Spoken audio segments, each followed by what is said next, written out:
ನಾನು ಇವತ್ತು ನನಗೆ ವಿಧಾನಸೌಧದಲ್ಲಿ ಮಾತಾಡ್ಬೇಕು ಅಂತ ಬಹಳ ಆಸೆ ಇತ್ತು. ಬೆಳಗಿನ ಜಾವ 3 ಗಂಟೆ 2:45 3 ಗಂಟೆಗೆ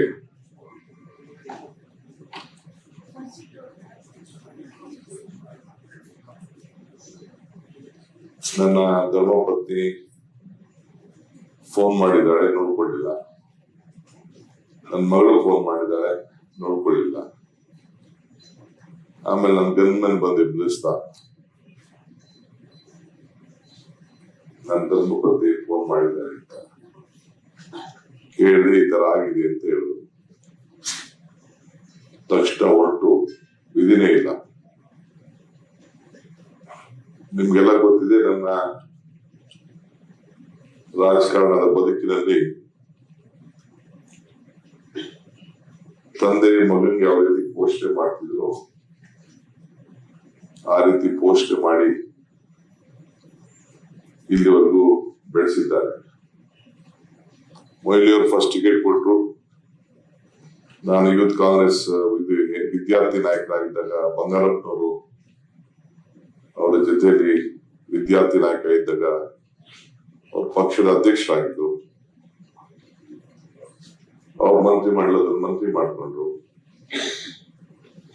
ಅದಾದ್ಮೇಲೆ ಬಂಗಾರಪ್ಪನವರು ಪಾರ್ಟಿ ಬಿಟ್ಟು ಹೋಗುವಂತ ಸಂದರ್ಭ ಇತ್ತು. ನಾನೇನು ಎಸ್.ಎಂ. ಕೃಷ್ಣ ಅವ್ರ ಜೊತೆ ಇದ್ದವಲ್ಲ,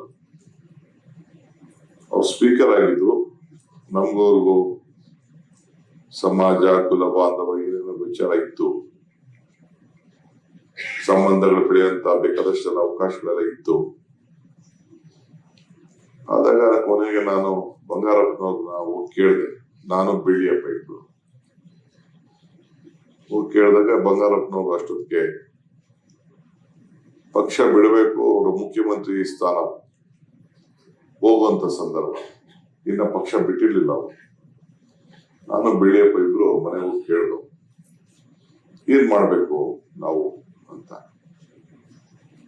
ಅವ್ರು ನನ್ನ ಹಿಂದೆ ಬಾ ಅಂತ ಕರೀಲಿಲ್ಲ, ನನಗೂ ಕರೀಲಿಲ್ಲ, ಬೆಳ್ಳಿಯಪ್ಪ ಕರೀಲಿಲ್ಲ. ನೀನು ಎಸ್.ಎಂ. ಕೃಷ್ಣ ಅವ್ರ ಹತ್ರಕ್ಕೆ ಹೋಗು ಅಂತ ಕಳಿಸ್ತು. ನನಗೆ ಬಂದ ಆಗ ರಾಜಕಾರಣ ನನ್ನ ಅವರ ಜೊತೆಯಲ್ಲಿ ಪ್ರಾರಂಭ ಆಯ್ತು. ಮೊಯ್ಲಿ ಅವರು ಸಾಹೇಬರು ಹೇಳ್ದಂಗೆ ಅವ್ರನ್ನ ಪಕ್ಷದ ಅಧ್ಯಕ್ಷ ಮಾಡುವಾಗ ನಗ್ತಾ ಇದ್ರು ಕೆಲವರೆಲ್ಲ. ನಾನು, ನಮ್ಮ ಜಯಚಂದ್ರ, ಸಿ.ಎಂ. ಲಿಂಗಪ್ಪ, ಶಿವಮೂರ್ತಿ, ನಫೀಸ್ ಫಾದರ್ 5 ಜನ ಏನೇನ್ ಮಾಡಿದೀವಿ ಅನ್ನೋದು ತಿಂಗಳಗಟ್ಟಲೆ ಡೆಲ್ಲಿ ಕ್ಯಾಂಪ್ ಹಾಕಿ ಅವ್ರನ್ನ ಸೋತಾಗ ರಾಜ್ಯಸಭಾ ಸದಸ್ಯ ಮಾಡ್ಲಿಕ್ಕೆ ಏನೆಲ್ಲ ನಡೀತು, ಆಮೇಲೆ ಸಂಪುಟ ಹೆಂಗ್ ರಚನೆ ಆಯ್ತು, ಇವೆಲ್ಲ ನಾನು ಈ ಸಂದರ್ಭದಲ್ಲಿ ಹೇಳಲಿಕ್ಕೆ ಬಹಳ ಒತ್ತಬೇಕಾಗ್ತದೆ. ಕೊನೆಗೆ ಮೊಯ್ಲಿ ಸಾಹೇಬ್ ಹೇಳ್ದಂಗೆ ಕ್ಯಾಬಿನೆಟ್ ಬರ್ದೆ ನಾನು, ಯಾರು ಸೇರ್ಸ್ಕೋಬೇಕು, ಯಾರು ಮಾಡ್ಬೇಕು ಅಂತ. ಖರ್ಗೆ ಸಾಹೇಬ್ರು ನನ್ಗೆ ಧರ್ಮ್ ಸಿಂಗ್ ಸಾಹೇಬ್ ಏನೆಯಾ ನಾವಿಬ್ರು ಯಾವಾಗ ಇರ್ಬೇಕಾದವ್ರು 6 ಜನ ಸೇರಿಸ್ಬಿಟ್ಟಿದ್ಯಾ ಅಂತ ನಮ್ಗೆ ಬೈದು. ಆಮೇಲೆ ಪರಮೇಶ್ವರ್ ಅವರು ಇರ್ಲಿಲ್ಲ, ಮಂತ್ರಿಮಂಡಲದಲ್ಲಿ ಇರ್ಲಿಲ್ಲ. ಇವತ್ತು ಬಹಳ ಜನ ಮಾತಾಡ್ಬೋದು ಅಷ್ಟೇ. ವೇಣುಗೋಪಾಲ್ ಕರ್ಕೊಂಡು ಸ್ವಲ್ಪ ಎಕ್ಸ್ಟೆಂಡ್ ಬಂದ್ರು ಅವರು. ನಾನು ಹೇಳಿದೆ, ನೀವು ಸೆಕೆಂಡ್ ಲೈನ್ ಇದನ್ನ ಬೆಳೆಸ್ಬೇಕು. ರಂಗನಾಥ್ ಇದಾರಪ್ಪ, ಖರ್ಗೆ ಇದ್ದಾರೆ, ಇನ್ನೊಂದಿಲ್ಲ ಸೇರ್ಸಕ್ ಹಾಕಿದೆ ಅಂತ. ಎಲ್ಲ ಅವಕಾಶ ಕೊಡಬೇಕು ಸರ್ ನೀವು. ಅವತ್ತು ಅವ್ರನ್ನ ಮಂತ್ರಿಮಂಡಲಕ್ಕೆ ಸೇರಿಸಿದ್ರು. ಎಂತೆಂತ ಘಟಾನ್ಗಡಿ ಜಯಚಂದ್ರ ಒಬ್ಬರಿದ್ರು, ಅವ್ರನ್ನ ಮಂತ್ರಿಮಂಡಲ ದೊಡ್ಡವರನ್ನೆಲ್ಲ ಬಿಟ್ರು ಅವತ್ತಿನ ಕಾಲದಲ್ಲಿ. ನಮ್ಮ ವೈಕ್ಯರಾಮಯ್ಯ ಎಲ್ಲ ಬಿಟ್ಬಿಟ್ಟು ಕೊನೆಗೆ ಅವತ್ತು ಅವ್ರನ್ನೆಲ್ಲ ಸೇರಿಸಿದ್ರು.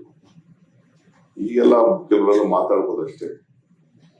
ಆಮೇಲೆ ಏನೇನೋ ನಡೀತು ಬಿಡಿ. ಜಿ ಕನ್ನಡ ನ್ಯೂಸ್ ಈಗ ನಿಮ್ಮ ಮನೆಯಲ್ಲೇ ನೋಡಿ. ಎಲ್ಲ ಕೇಬಲ್ಗಳಲ್ಲಿ ಈಗ ಲಭ್ಯ.